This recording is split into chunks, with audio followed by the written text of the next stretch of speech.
Hey guys, welcome to the M.A.M. Show, the show where we dive deep into the lives of people in the medical field and try to gain from their knowledge and experience. And finally, we have that video about final year medical school, final year MBBS. And we have a very special guest who has just passed his final year MBBS, has also received some gold medals in his medical school, and also has a very amazing Instagram channel and YouTube channel where he gives talks about his experiences, gives his tips and tricks and how he tackled everything in medical school. So it'll be great to learn from him. Before we begin the episode, here's a small word from us today's sponsors of the video called Filo. So as we all know, self-study is the best study, and basically during self-study you study the whole topic all by yourself, but sometimes you get stuck because you're doing self-study. There is no one to ask the questions to. That is where Filo comes in. Filo provides one-on-one tutoring right within 60 seconds inside the app. All you have to do is log on to the Filo app and just ask for a tutor, and voila, the tutor is there in front of you right in 60 seconds. So you can ask whatever problems, whatever questions you have to the tutor. And not only that, you can also give mock exams for the exams you're preparing for, let's say NEET, JE, or any other exams you're preparing. You can give the mock exams for that particular exam which you're preparing for, and analyze your weaker areas, and then get a tutor on that who will explain you the incorrects and whatever questions you have on your weak areas, and explain the topic beautifully to you, and also answer your unlimited questions. So yes, download Philo app today to get one-on-one help and 60-second tutoring right at the comfort of your home. And thank you to Philo for sponsoring this episode of the M.A.M. Show.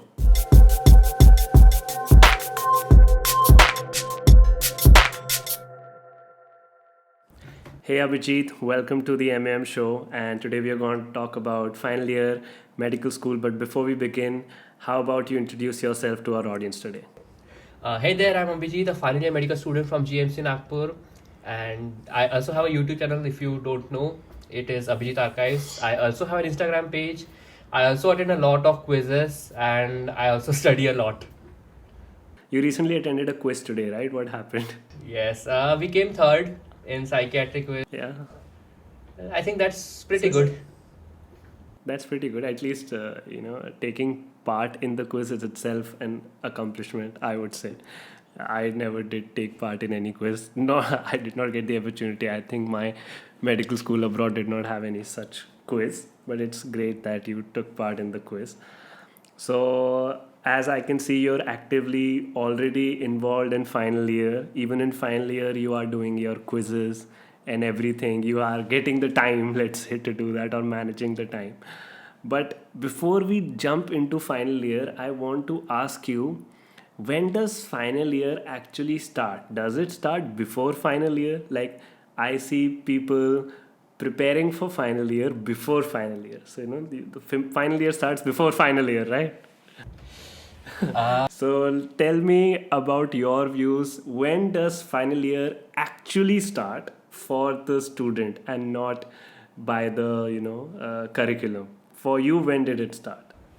For me, final year started at the middle of the pandemic when we were all at home because I had nothing else to do. Well, but my point of view on this is that if I would be in a regular college environment where I am attending my 2 years of college as a regular student, Yeah, like the yeah, 20 batches doing right now, final year for yeah. them is going to start in second year itself, which is a pretty huge deal Okay. for anyone. The fact So like 1 to 1.5 years early. Yes, isn't that a bit of Okay. mind blowing? It is, because I can't imagine studying my final year when I am in like 1.5 years before. Like I didn't do that. Me neither, but that's what I am observing. That's what 20 batch is doing, I guess, right now. Because they have something called the postings in which they go to the college and check the Yeah. patients and take the history and stuff, in which they have to read about that particular disease, that particular Yeah. case, and that is something that happens in final year. So for me, final year started in third year, but for the batches they are upcoming right now, they are going to study a bit of final year from second year itself. Okay, so what do you recommend when, like, now you're in final year and you are in the closing stages, like you'll be giving your exams in January, I think. So you have prepared your final year, or maybe you are at the end stages. So what do you feel like? Had it been better if you had started earlier, or it would have been fine even if you started a bit late? What is your sweet spot? I'll say the best day to start final year was yesterday, and the second best day is today. Okay, that's very well put. Yeah. In first year, you are not well oriented neither to the curriculum, neither to your college, and neither to your batchmates. So first year is all about adjustments and trying to get used to everything that you are going through. In second year, once you are well into the clinical postings and all good and going with the second year subjects, which are pharmac, patho, and micro. Yeah, because these are pretty, important subjects, farm, path, mic. Like, I feel you cannot do final year subjects if you don't know farm, path, at least minimum. Exactly the point. In first year, you know what is normal. In second year, you Yeah. know what is not normal. And in third and Yeah. final year, you know how to diagnose that and treat that. So once you are done with knowing what is normal, then you know what is not normal, begin the final year. Begin knowing how to diagnose and treat it because it's just 50% left. Yeah, I feel like even in my experience in my final year, like I was pretty, I won't say scared, but when you enter final year, there's a feeling like, you know what, I'm going to become a doctor in 1.5 years time. What do I know? Like I I am asked personally myself, scared as hell about it because all I know is yeah, कि सर्दी हुई, give azithromycin and cetirizine. yeah, yeah. So this was the feeling, and I feel every final year student has this, that once I'm out of this college, what do I know? If a patient comes to me, yes, okay, theoretically I might know, practically I might know a bit, but do I know how to combine it? Do I know how to treat it? So I was very anxious about that. And what I started, because my basics were weak, that's what I felt. I don't know, I did not, like, I passed all my exams, but I had forgotten most of the stuff, like basic physiology, the normal. I was so focused on the abnormal, I had forgotten that. So I brushed up on my physiology, pathology, and pharmacology. And I saw, basically I studied the whole medicine in itself, because I did that systematic wise, like system wise and everything. So I also feel, had I started my medicine right after I finished pathology and pharmacology, I would not have, had this need to revise it, again and then start medicine. So I think it's a great advice. I would have used it had I, had some guidance and known about it. Yes, all the So medical thanks for teachers that I have, that like my medicine lecturers, they all say that medicine is just a cloak, like just a person who is wearing an overcoat. Inside the overcoat, there are three small people. One is physiology, one is pathology, and one is pharmacology. That is all. yeah, true, true. Okay, so now we have discussed when to actually start final year. Let's actually begin our final year discussion, which are about the 4 major subjects and 5 minor subjects, and we will be going through each one of them, uh, part by part. And before I start on a subject, let me ask you, which is your least favorite subject among these 4, which are surgery, obsgyn, medicine, and pediatrics, and we will get that out of the way first. I like surgery. I am very Yeah, fond of okay. medicine. OBGY is also doable. Pediatrics is a Okay, good subject. pediatrics. So let's begin with pediatrics. Oh God. Okay. Okay, so let's begin with pediatrics. And just before starting, you tell us what resources are there for pediatrics, like good resources recommended by you, by your seniors, by your teachers, and what resources did you actually use out of those? Maybe you did not use all, and then we will dive into how did you prepare. So let's first talk about resources. For resources, I first want to tell you all is final year is not about Failana.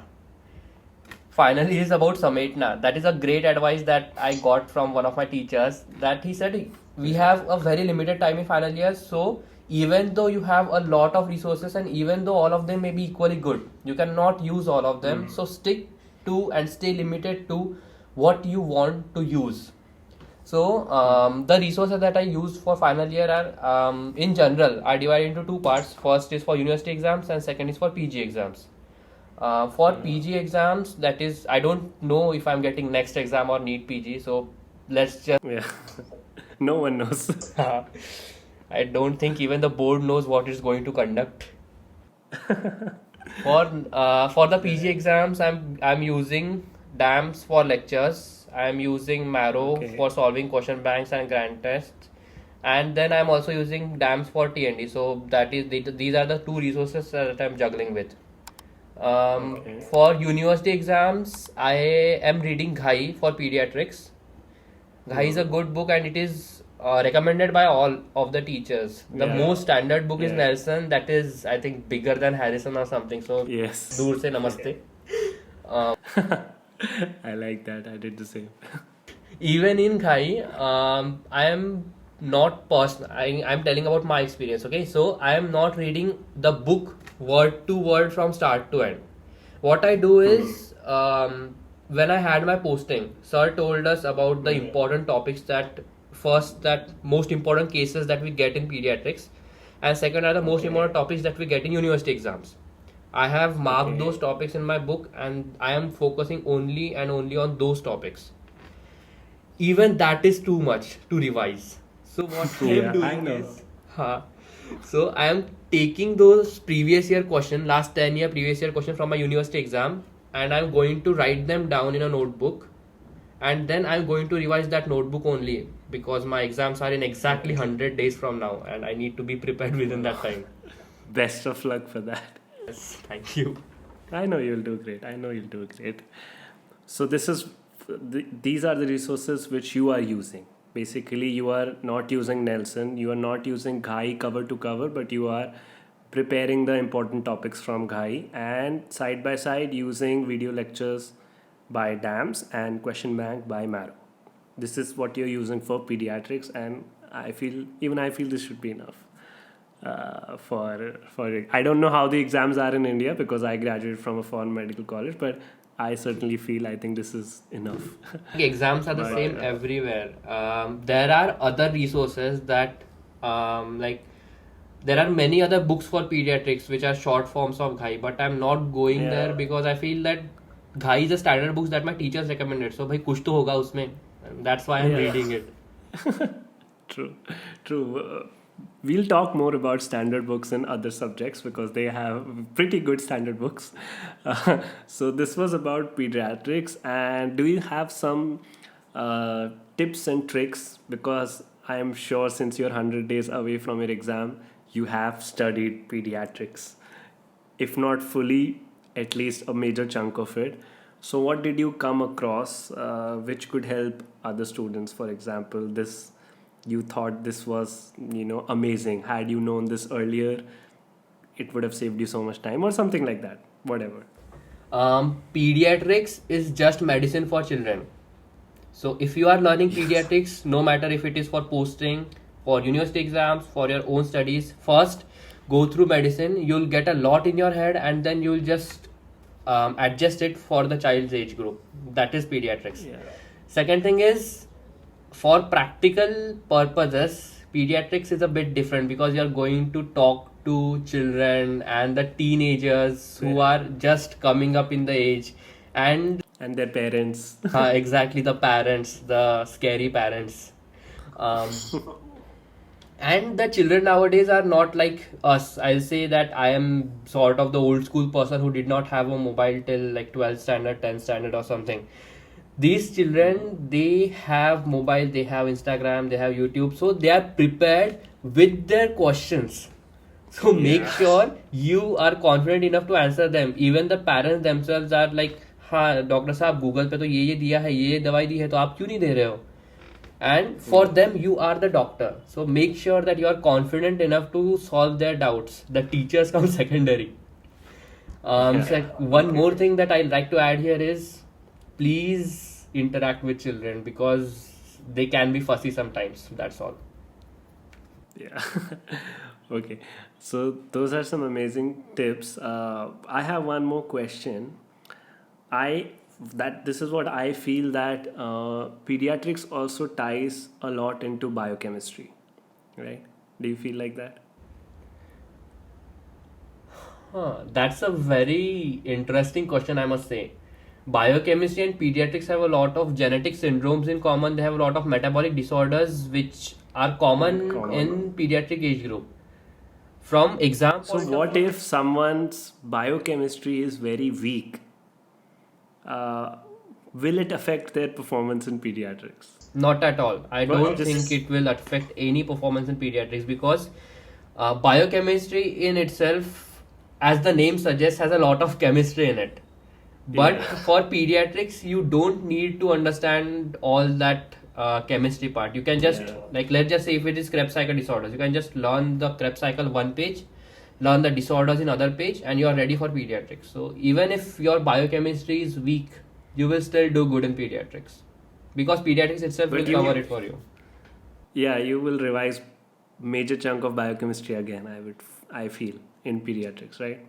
Like glycogen storage diseases, lysosomal storage diseases, and carnitine shuttle, MCAT, lots of stuff. I think biochemistry will involve that. So yeah, okay. If the teachers from biochemistry department are watching this, they may not agree with me. So sorry to them in advance.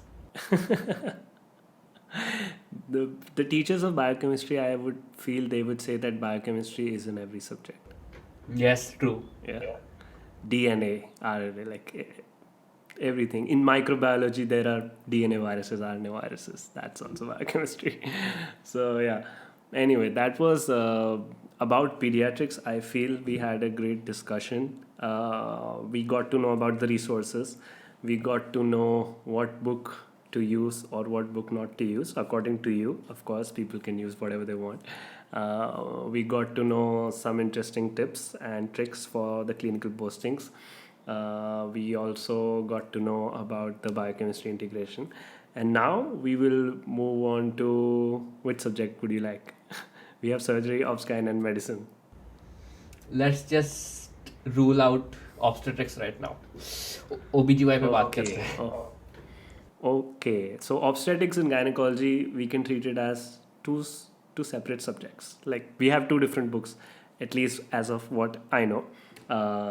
So let's begin with that only. What books or what resources did you use for obstetrics and for gynecology, and how did you use them? Let's talk about books first. The standard books for obstetrics that I am using is Datta, and for gynecology I am using Shaw. And I think those two books are pretty good, and they are enough because they helped me get to the obstetrics and gynecology quiz, and I got in the final round and stuff. Of course, I could not win it, but still, that's a great achievement, I guess. Um, there's a lot to talk about obstetrics and gynecology. The most standard books for OBGY is Williams, but I recommend you Okay. not to read it because it is for PG students. Just like all other standard books. Yes. Again, if the OBGY teachers are watching this, I hope they don't fail me in the exam. Best is read Datta. For obstetrics, from first trimester to the third trimester, start to end, read every page, every word of the book. And a very good advice that I want to give you that I needed before 1 year when I was starting OBGY is finish gynecology in one go and finish obstetrics in one go, because even if you don't think so, they are all connected to one another. All the chapters that are given in biochemistry, OBGY and OB and GY, they are connected. Yeah. Once you are finished with obstetrics and once you are finished with gynecology, finish them both together so you get the interconnection between obstetrics and gynecology as a whole. It will help you a lot in the clinical vignettes of the next PG exam if you have it. That is what I am trying to do right now. As for university exam, again check the last 10-year question papers, mark them up and learn them. But for obstetrics and gynecology, I'll say please read the obstetrics page to page. cover to cover. And for gynecology, please read all the common disorders that you come across in your OPD of the hospital from page 1 to the end. Every word of the gynecological disorders is important because I have seen a lot, and I must say a bit too many patients of these disorders. And from my personal experience, every time I got a bit confused, bhai, yeah, yes, infertility, but what can be the reason? Is it uterus? Is it cervix? Is it some metabolic cause? It just never clicks me. So I'll say I have to revise it again, and I think you should focus on that as well. Okay, so this was about obs and gynecology, but about gynecology, I also feel that it is covered in physiology and pathology and pharmacology together. Like the reproductive system, let's say female reproductive system in physiology, pathology, and pharmacology, it will cover a lot of gynecology. So if someone has a strong base of phys, path, and pharm in female reproductive system, I think gynecology will be a breeze. It will be over in a day or so if you have that strong of a base. So this is what happened with me. As I said before starting in final year, I was anxious, so I revised all phys, path, pharm. So when I started gynecology, I was like, I already know this. Like they are just putting it in one page. I know it from 3 different books or 3 different resources. Like I know the phys from here, the path from here, the pharm from here, and this is just put into one page. So what I actually did, I also used Shaw, but I basically just studied from my old phys, path, pharm. Like I made it on my own, and like I did not have to use Shaw cover to cover. Like that was my experience. Like gynecology was mostly covered by my previous resources, but yeah, obs was a different ball game. It was completely new for final year, I would say. For me, I started gynecology a bit too late, and I think there was 2 years gap between phys, pharma, patho, and all, and gynecology. So by the time I reached gynecology, I completely forgot about pharma and patho. So I had to start from the base itself. Yeah, and for me that period was so short that I did not need to use Shaw like that much. So this was about how you're preparing for your medical school exams, right? What about PG for obs-gyn? What resources are you using? Are you using the same, and how are you using them? For obs-gyn, I'm sticking to the notes. I'm just sticking to the notes for obstetrics and gynecology because notes as in the notes you made or the notes provided? The notes I made. The notes you. How did you make these notes? These notes are a compilation actually. They started with the lectures that I studied from DAMS. Then I added a bit of what I read in the textbook, and then I added a bit more of all the questions that I'm solving. And so they are like the master notes that I have that from the every resource that I'm using right now. Okay, so it's like a compilation. This is all you need for obs-gyn. Okay.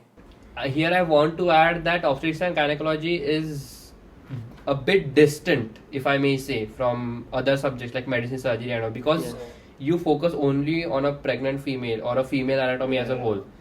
So the possibilities are endless. The knowledge in depth is endless. Don't go after it. Stick to a resource material and stay in your path. Don't look left, don't look right. Focus on that. Yeah, because if you start to dive deep, I think there is like endless knowledge, as you said. You will never finish it. Medicine, I guess. Yeah. So okay, sticking to resources. And what about the question banks? Still Marrow for the same obs-gyn? DAMS and Marrow, yes.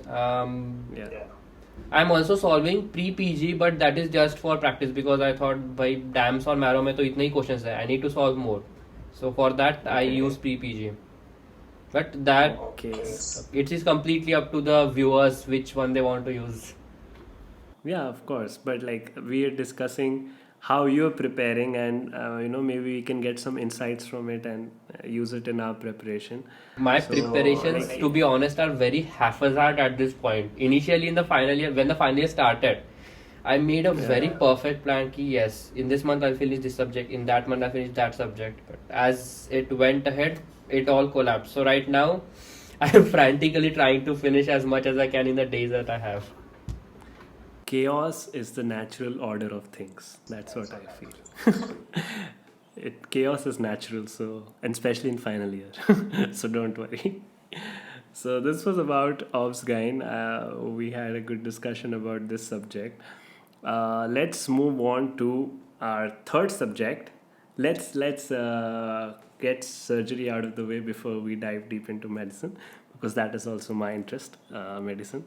So we will do surgery first. So about surgery, again, surgery actually has 2-3 standardized books, if I'm not wrong, and some people use this, some people use that, some people use all of them, some people use none of them.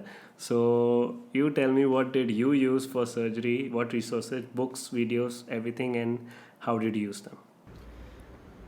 My surgery started with lectures from DAMS. I made notes from those lectures, but Okay. when they finished and when I started revising from the first page, I could not understand a thing. Okay. भाई मैंने लिखा So you made the notes, and you could not understand your notes. I could not understand my notes while revising. Like, yes, I drew diagrams and I wrote the procedures कि यहाँ से काटता है, वहाँ से निकालता है, but भाई है क्या ये? And I had no idea about surgery as a subject for a solid 6 to 8 months till actually my posting started.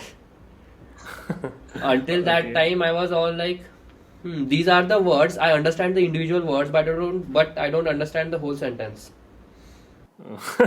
Okay, it's interesting. Then the posting started, and first of all, posting starts with the patients. I interacted with the patient, then the same patient goes to the surgery OT because it's surgery. Yeah. And in the OT, when I actually saw the operations being performed, and when the teacher explained me there कि हाँ यहाँ से यहाँ पे घुस के यहाँ पे sutures मार के यहाँ पे cut करते हैं, that's when I knew, oh shit, this is how it's done. And in the period of 30 days, I'll say, in those 30 days, surgery became from an intangible knot to a straight string for me.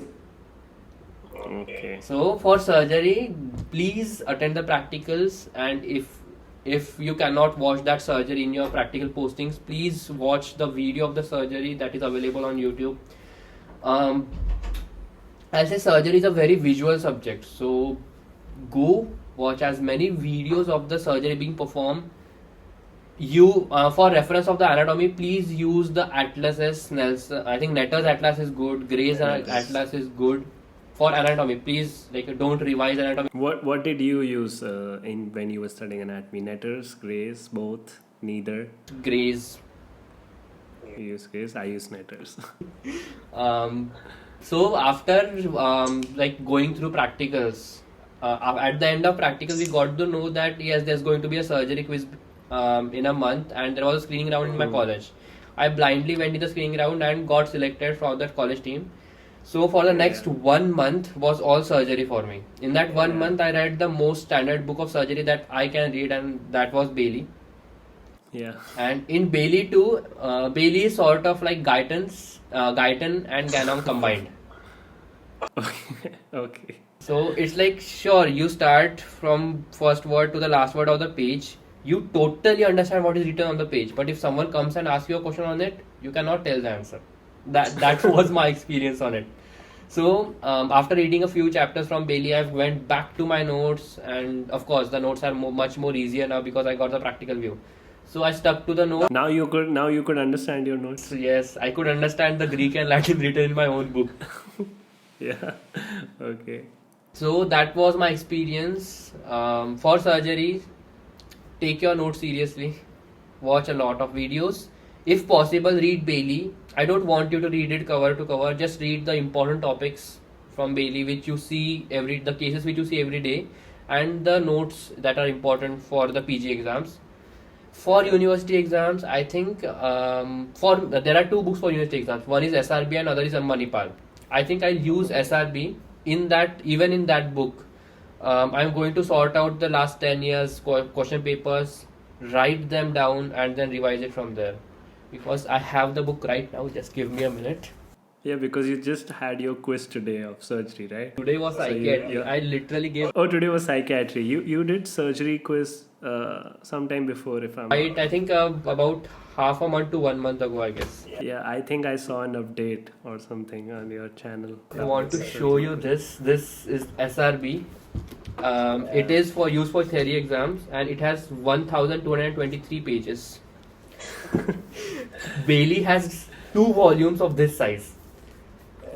So it's better to stick to as limited information as possible, and that's why I'm making all these notes for surgery. Oh, okay, so let's talk more about notes. I'm sure not all the students make notes. Maybe many do. And also, note taking is a very tedious and time consuming process because you cannot just write your notes like doctors write prescriptions. You have to you have to write them in a systematic manner, and hence they are called notes, right? If you write out the whole book, then what's the point? So let's talk more about note taking since we are talking about your notes and notes. So when did you start taking notes, and how did you do it? Did you take it during classes? Did you take it while watching video lectures? Did you do it in self study? How much time did it take? All about it. So tell us about your notes and note taking in general. I actually don't know when to begin. I have had a habit of taking notes since childhood because like I'm to be completely honest, I'm a very average student. I need at least 3 revisions to learn a single fact. I am not a genius who understands things by first reading, etc., etc. So note taking was the only skill that got me to where I am right now. Okay, so you've been taking notes. Let's just about your medical career from the first year. First day of first year itself. First day of first year. Okay. So that day, I think there was a lecture on a bone going on. I think that was clavicle, and I took the notes on clavicle. I drew the bone, then all the attachments and all. Went home and revised it, and it pretty much worked out great for me in first year because I got a gold medal. So I hope, I'm sure that is enough in first year. Then in second year started, and I stopped taking notes altogether because the new subjects, pharmac, patho, micro, I literally could not wrap my head around it. For the first 2 months, I was like, "भाई कहाँ पे आ गया मैं? ये क्या चल रहा है?" Especially when pharmacology started, first chapter was general pharmacology. ठीक है, it was bearable. I could Pharmacodynamics, pharmacokinetics. Okay. Okay, I said all good, physics, chemistry, okay, I can take it. Second was antibiotics, and then the name started. And I think it was second or third day of our lecture, and sir gave us the list of cephalosporins. I was just Okay. I still find it hard to remember all the 5 generations. There are 5 generations. Okay, that's what I know. I have completely forgotten about it. I need to revise it again.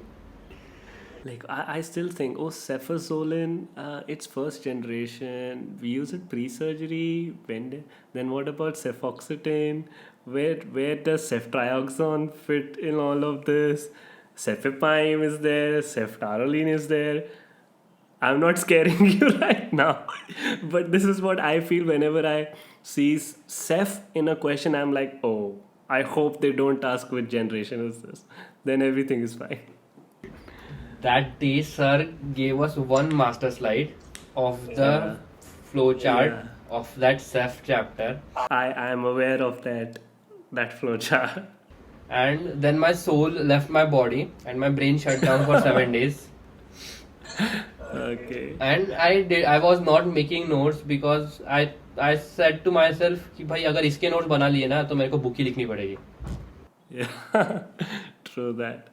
I feel in pharma, since you're talking about this, after pharmacodynamics, pharmacokinetics, I feel antibiotics should not be the first thing you dive into. Maybe it should be something general, not general as in something system wise. Let's say antihistamines. Antihistamines are nice. In our college, we can talk about fexofenadine, loratadine, diphenhydramine. That's okay, but you just give antibiotics and All Not interest is not lost. just Like, antibiotics, mind you. After general pharma was taught by our most senior faculty, we the teachers simultaneously started with four systems: ANS, okay. CVS, I think third was CNS, and antibiotics.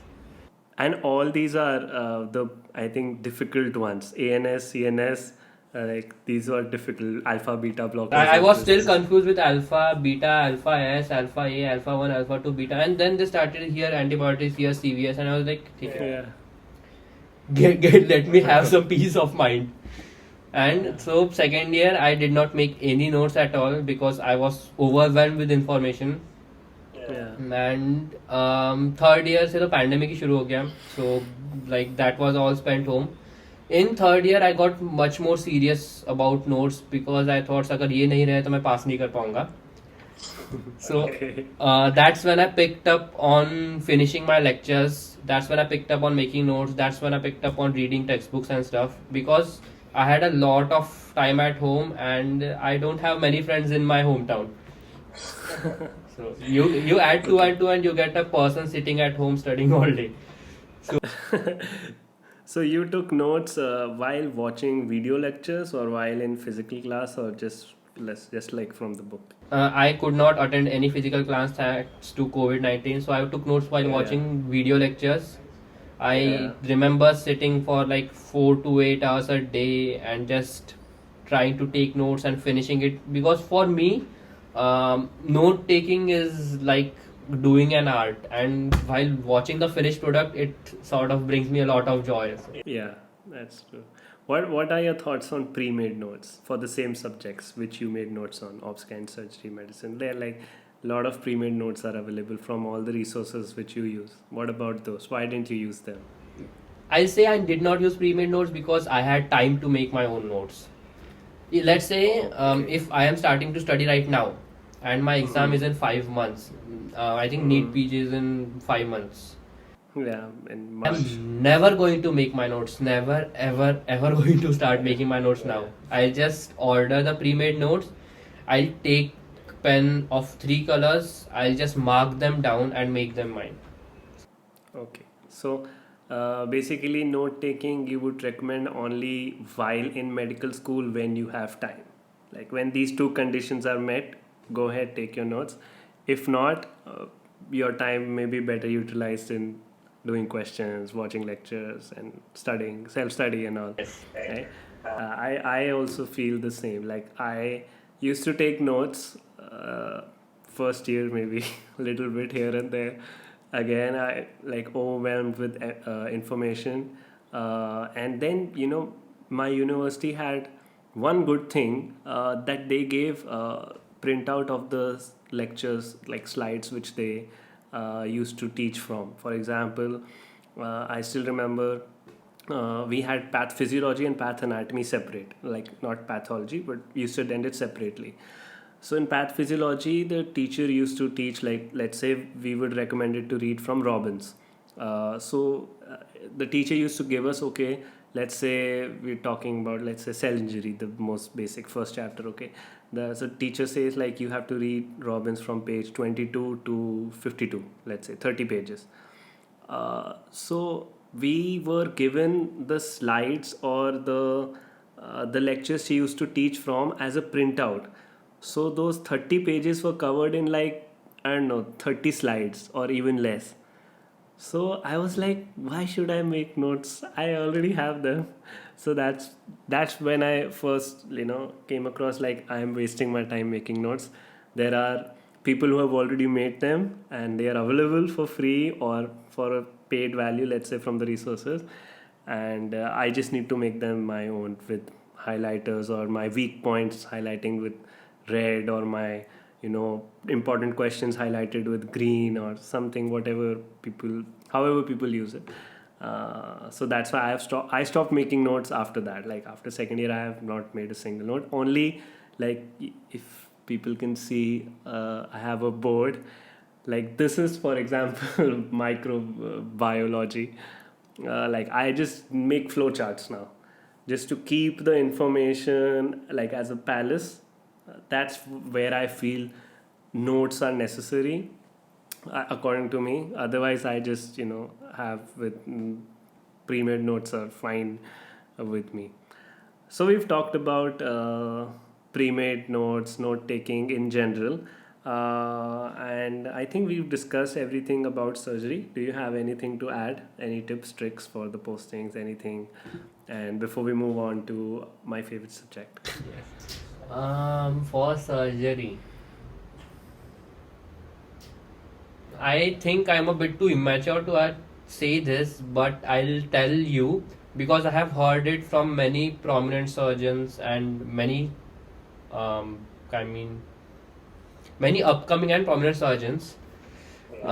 In final year and even in internship, all people think that surgery is very hectic field and it needs a lot of sacrifices, especially in our personal life. But there are a lot of surgeons that I asked the same question to, and they told me that surgery is not at all like that. So, of course, in PG, you need to work hard in every subject, every branch.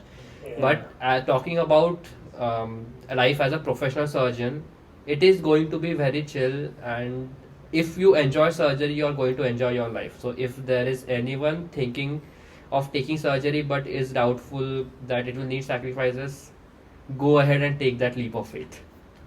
Yeah, of course, sacrifices will be there in every residency, I feel. Like any, but after residency is, if you enjoy it, I feel you can make the most of it without getting too much strain on your work-life balance. True.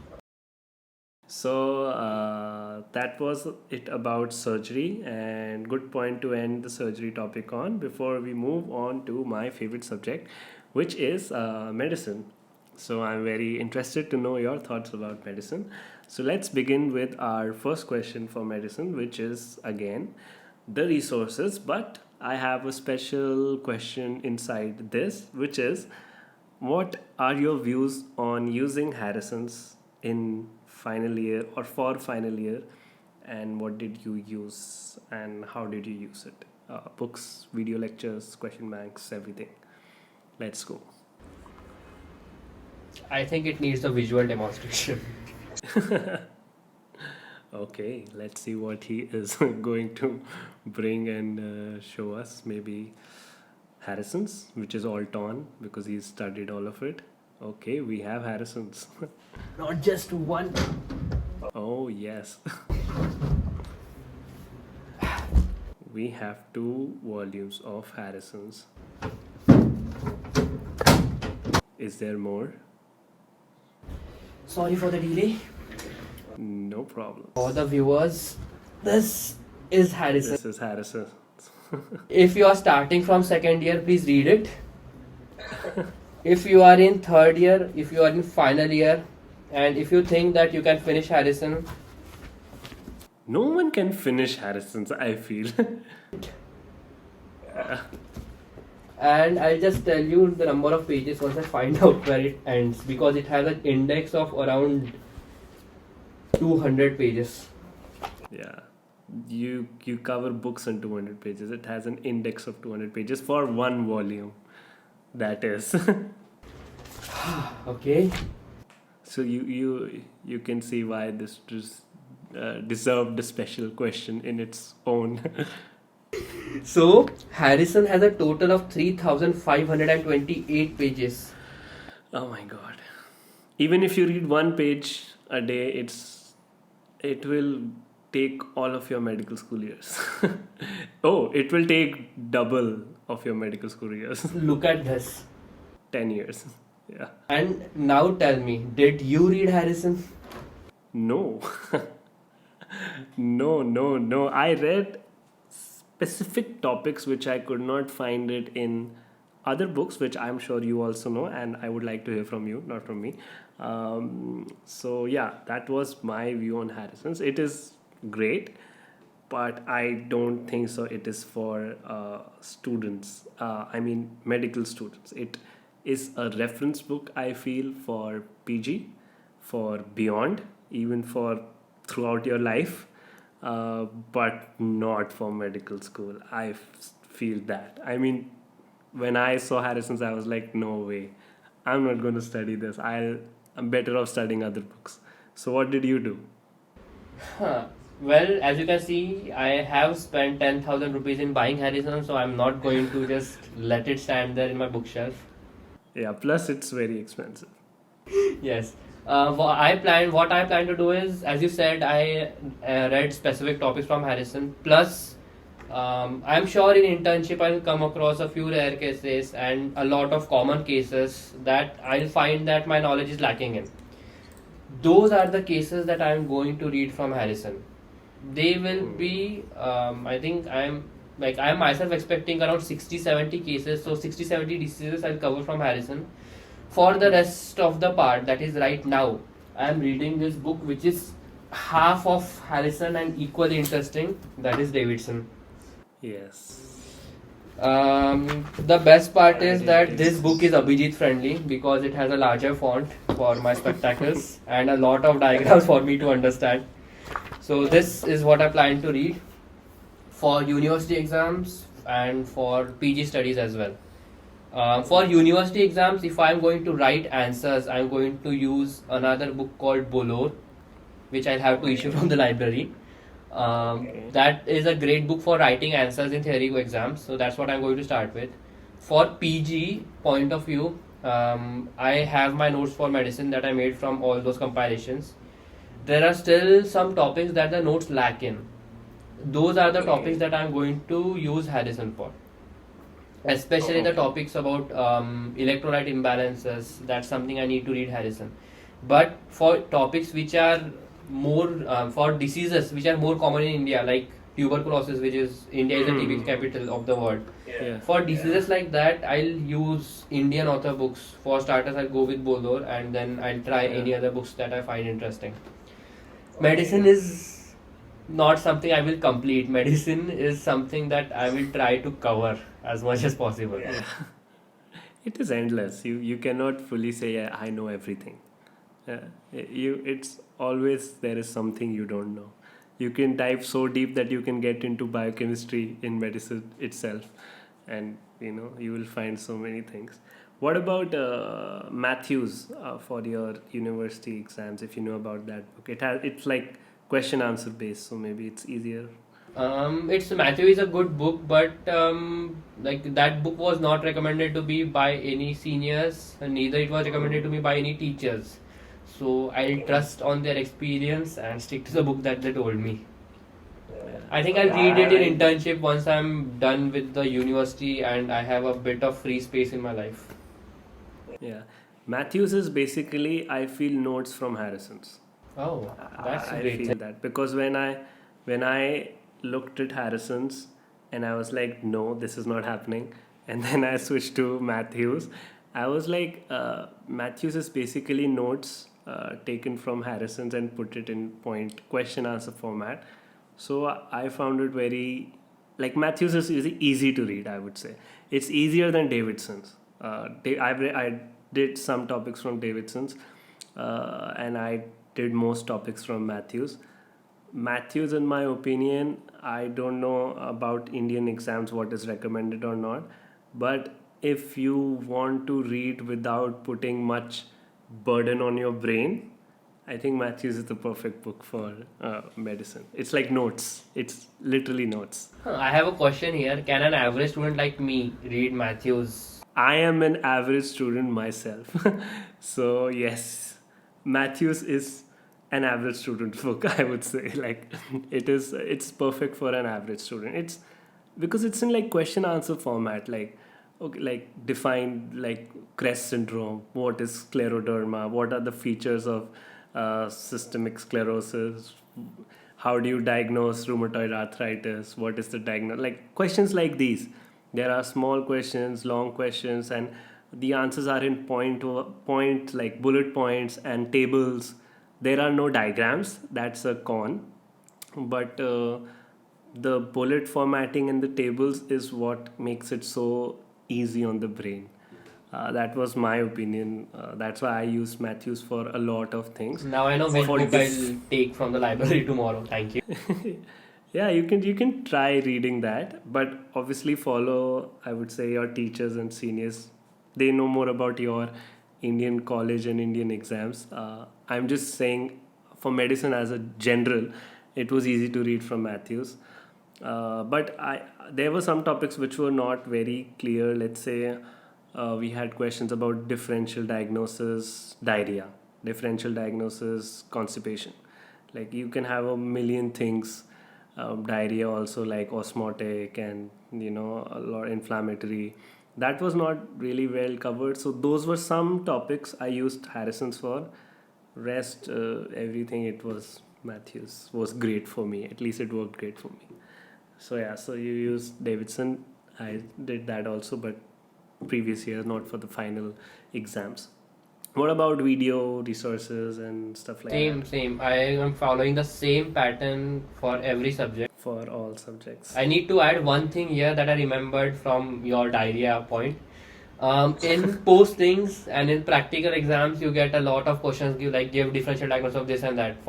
And also you get a lot of general questions like, what is diarrhea? Define diarrhea. Yeah. And they need a specific point-wise answer, and that is not something you can make up on time. For those topics and to get a good idea of postings in general, I use books like for surgery I use Esdas and Manipal. For medicine I use Kundu. There is also Bolor for practical medicine, and there is Hutchinson. Hutchinson. For obstetrics I use Sharmila Arun Babu, and for pediatrics I use Ghai itself. Yeah. So those are also the books that you need to keep in your bookshelf and start reading when the practical starts. Okay. Even like for like the definitions which you're saying, like define diarrhea or whatever, Matthews has it like the first point of every question is definition, and then it goes to clinical features, then it goes to diagnosis, then it goes to management. Like it is very systemized. That's why it's notes. It's pre-made notes. This is very like this sounds like a very great book. I'll definitely try it tomorrow itself. It is an average student's dream, I would say. I wish I knew about it like 6 months ago. You can still use it for some topics which are very vast, especially for example, I don't know, rheumatoid arthritis, like very vast topic. You can talk about it, but it's very systemized there because it's a multi-system disease. For multi-systemic diseases, I feel notes and like this are very nice. Well, that's my opinion, but you use, I would say, what your seniors and teachers recommended because I don't want you to curse me if something goes wrong. I'll call you after reading Matthews and tell you what it is from my point of view. Sure about Matthews. So we've discussed about medicine. What about the postings practicals? Did you use Hutchinson's or you just did not use a book or something? I don't know. For postings, I started with Hutchinson's, day 1, day 2, day 3. Then I had a very big revelation that God himself came in my dream and told me, "Wahi tere se nahi hone wala." And then I just kept that book aside and started reading Bolor. And I finished all the systems from Bolor, and I liked the explanation there. So I stuck to Bolor till the end. Okay. Yeah, why juggle with resources? But still check up on Matthews. Yeah, so that was, I think, about medicine. Do you have anything to add? Maybe something interesting? How was your base of physiology, pathology, pharmacology before starting final year? How would you rate it yourself? Please don't follow me on this because I did not read physiopatho-pharma before starting final year, and it has costed me dearly. Yeah, I think because you need to revise. I mean, you will cover it again in medicine. What I did is I read a topic from medicine, then I went back to physio, pharma and patho and read that topic from there. Yeah. So I sort of reverse engineered that topic कि भाई medicine में क्या लिखा है थोड़ा patho physio पढ़ के इसमें पढ़ लूँ ऐसा.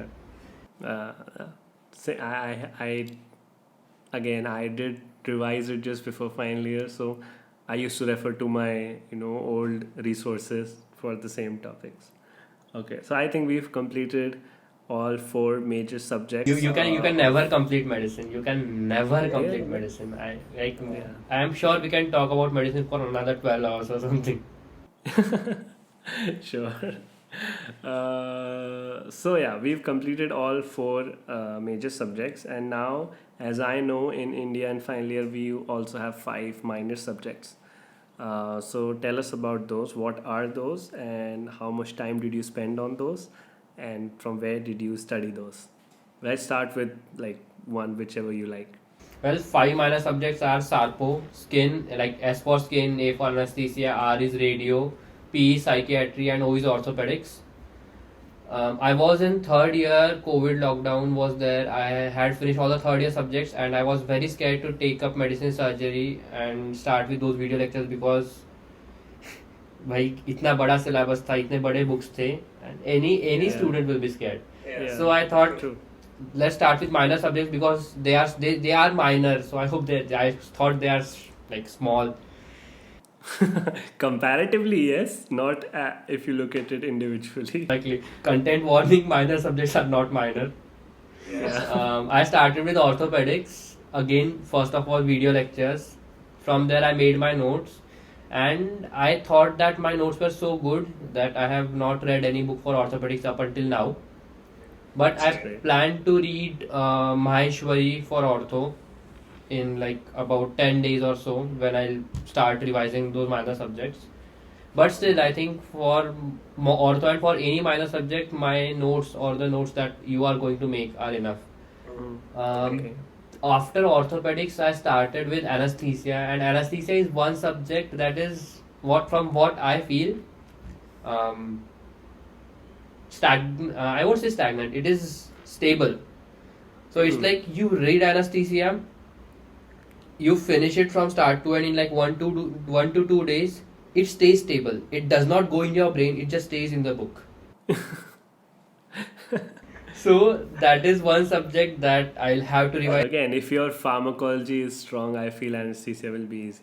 Sure, try remembering all those circuitry and what connects where and all the colors of that stuff. Yeah. Okay. I am very bad at remembering and connecting colors and names and stuff, so I find it very difficult. So I plan to read anesthesia one day before every exam, and I'll leave it at that. I'm not very interested in that subject as a whole. Then was radiology, and I'll say that radiology is the subject that I finished at the very end because radiology needs the knowledge of surgery, it needs the knowledge of medicine, obstetrics, gynecology, orthopedics, everything.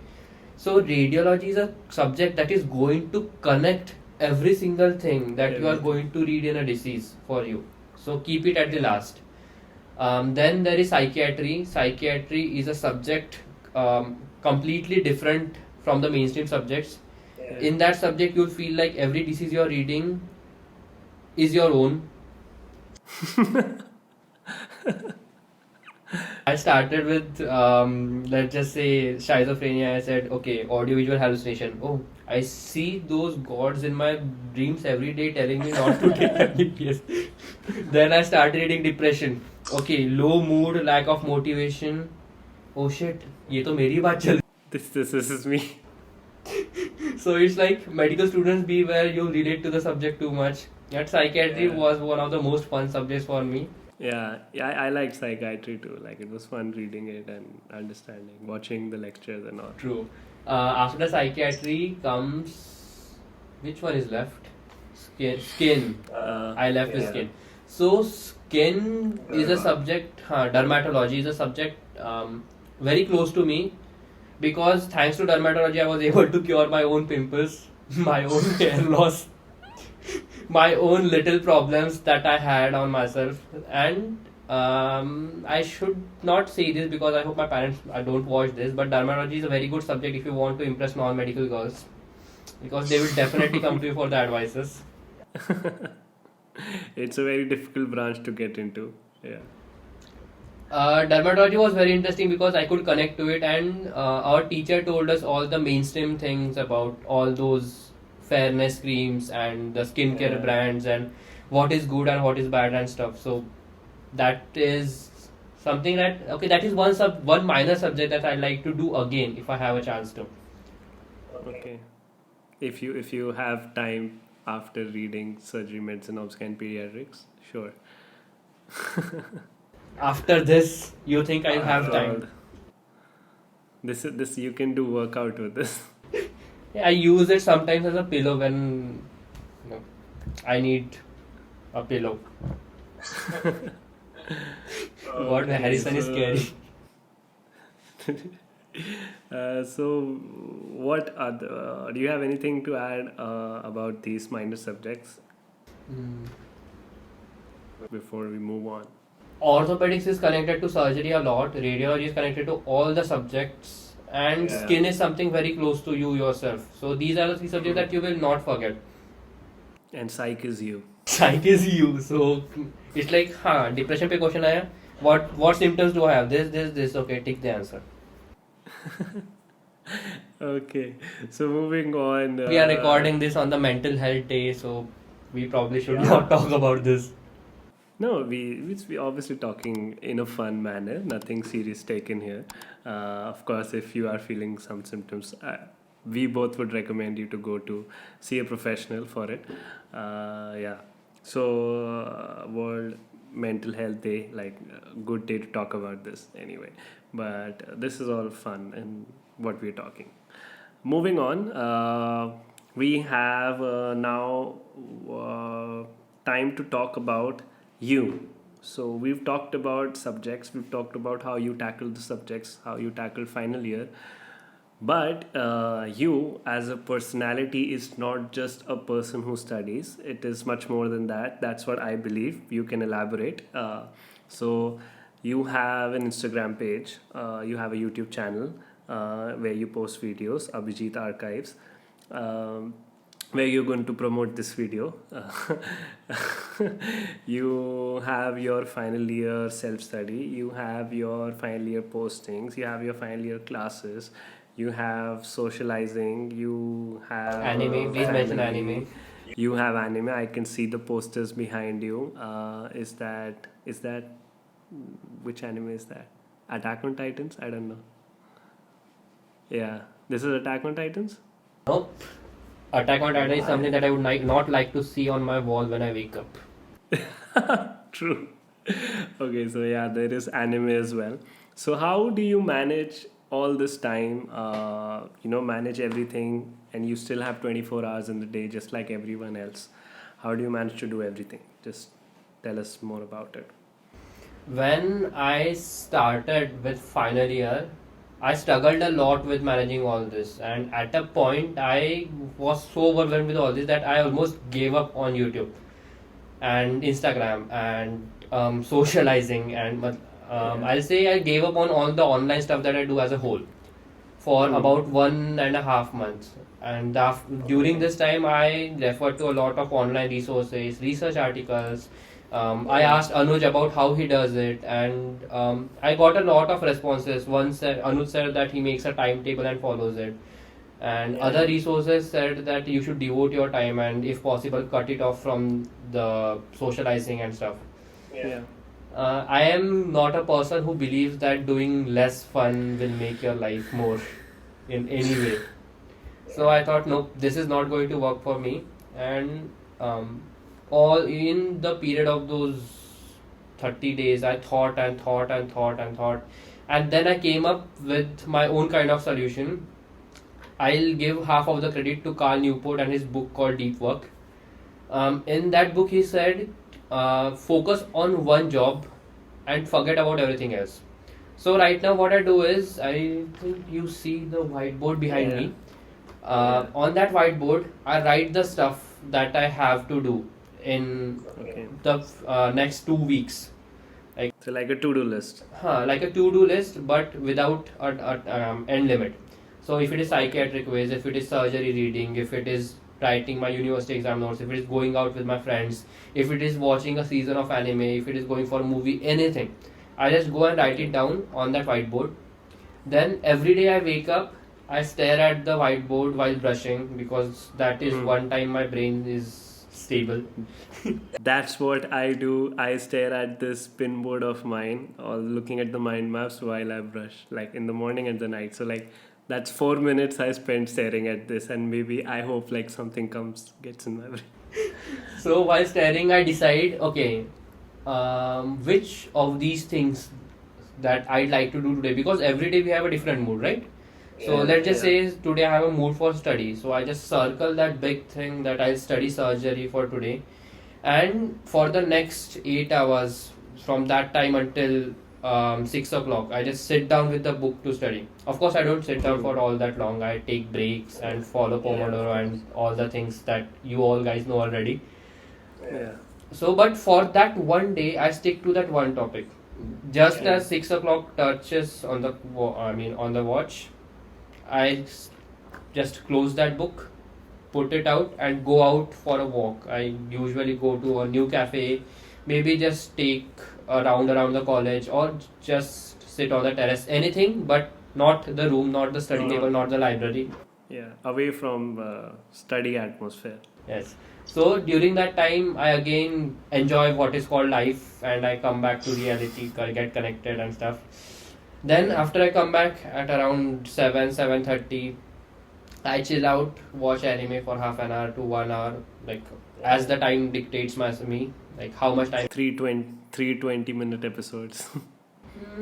That it completely depends on how many episodes are pending for me. Like right now, there is Spy Family. How interesting is the anime? Anime is always interesting. Yeah. No, some are more interesting than the others. Some are more interesting than the others, but it's like some infinities are bigger than other infinities. Yeah. Okay. So after that, after I watch anime, I sit down for another 1 hour, another 1.5 hour doing something other than the subject that I took in the morning. So Okay. let's just say I am done with surgery, then there comes psychiatry, or there comes YouTube, which needs a lot of scripting and finding topics and stuff. True. So I do a part of it in 1 hour.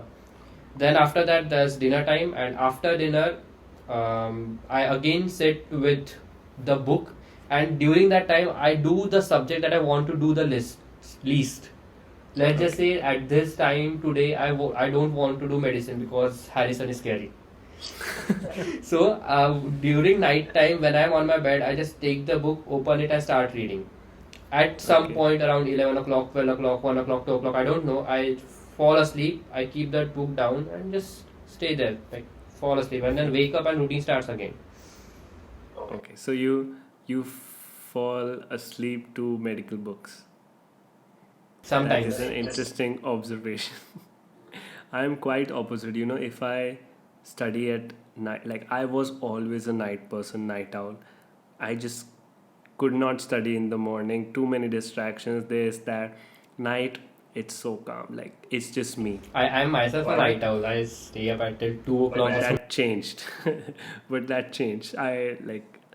I guess I had to change.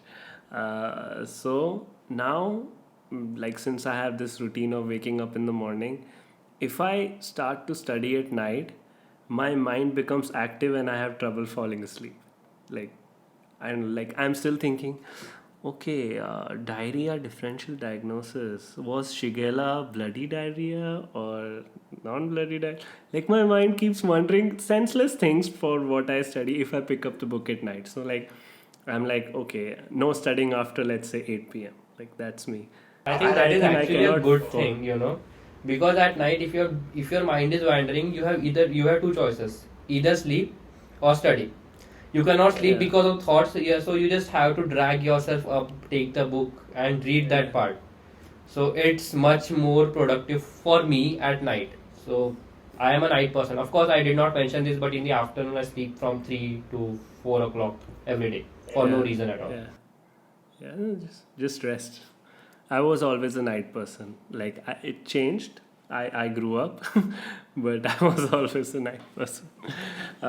Anyway, so that was about how you manage your time. But we still have a few more questions. I think this episode is quite long, but it's okay. I still have one correction. Yeah. That is how I think I am trying to manage my time, but trust me, a lot of things. A lot of things are something I cannot finish. Like for example, even in today's psychiatric quiz, I could not study much. I hardly had time, like 4 or 5 hours of time to study psychiatry, because yesterday I had 12 hour session of radiology test and discussion. So I'll say that not anyone is perfect. You just try in your life as best as you can. That's what I'm trying to do. But sometimes it works, sometimes You need to manage your own time as per your own schedule. I would say everyone's schedule is different.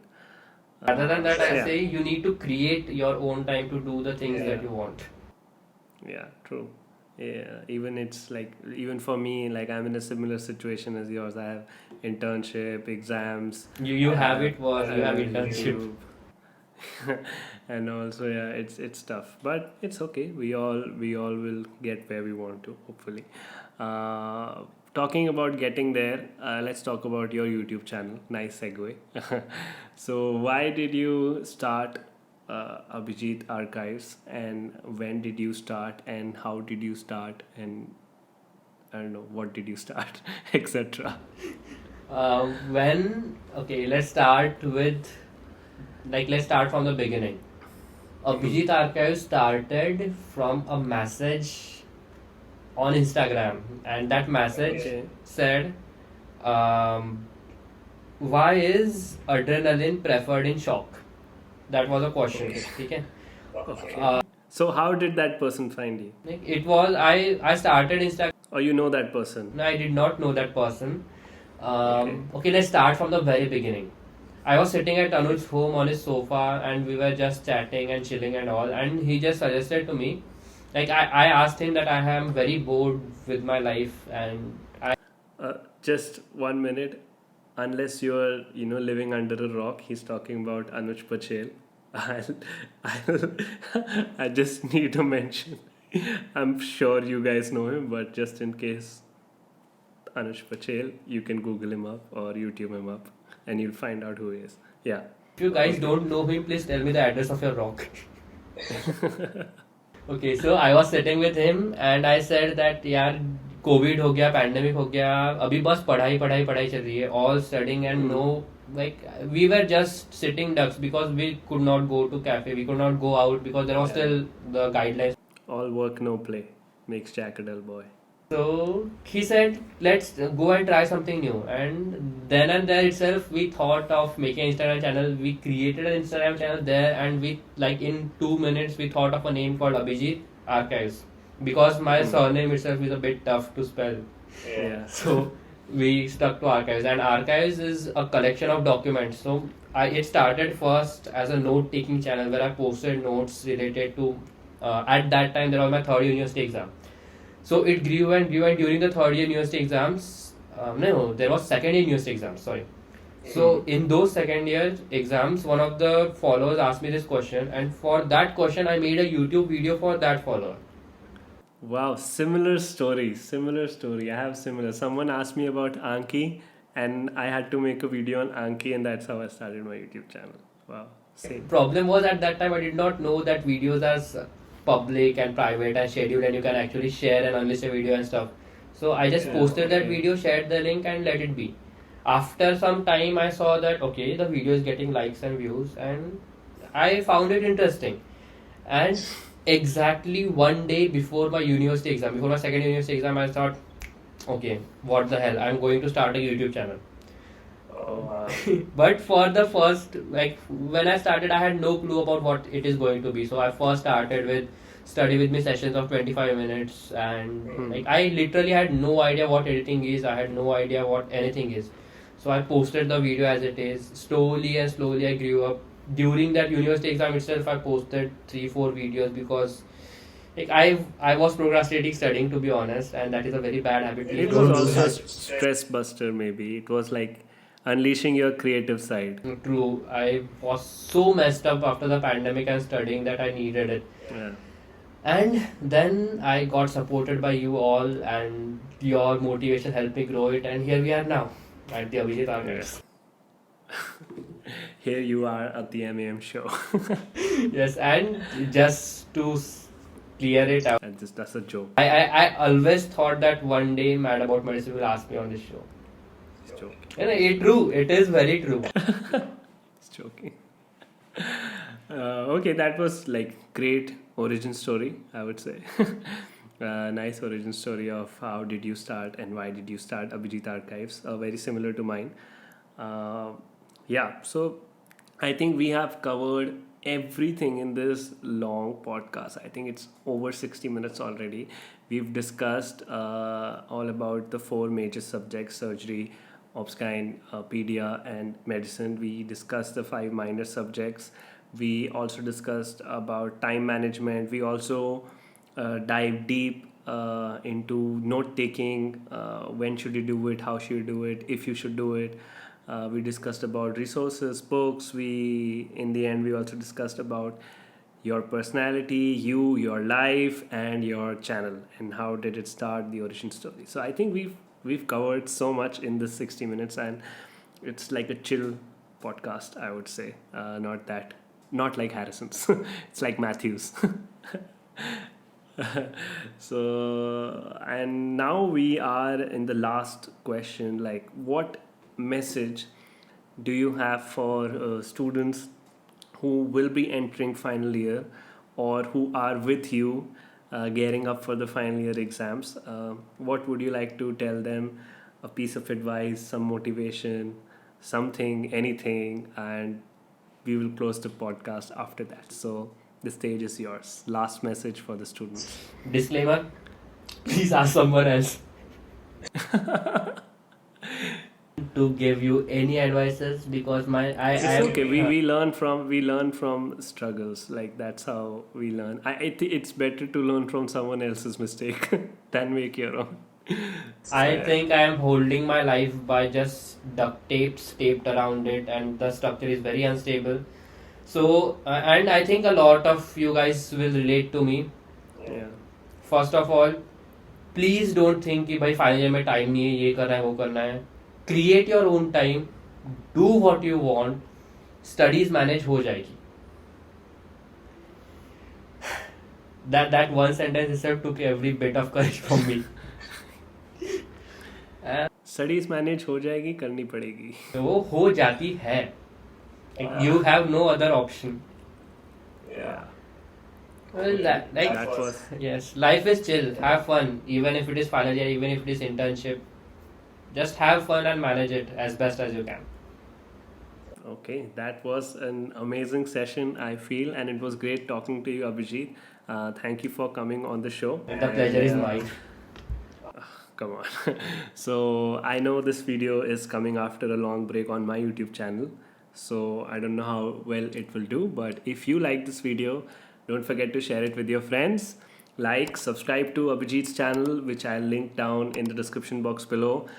Do watch his gold medal video. I really liked it, and the thumbnail is also awesome and catchy, and you will definitely enjoy it. So that was one video I would recommend from Abhijeet's channel for you to dive into if you don't know about his channel. Postscript: And, yeah. please don't share this video to any teachers for my own safety. Please do. I need some views. So yeah, that was about it. It was an amazing session, and also check out today's sponsor of podcast, which is Filo. Also linked down in the description box below. And I'll see you in the next episode. And bye bye. Bye.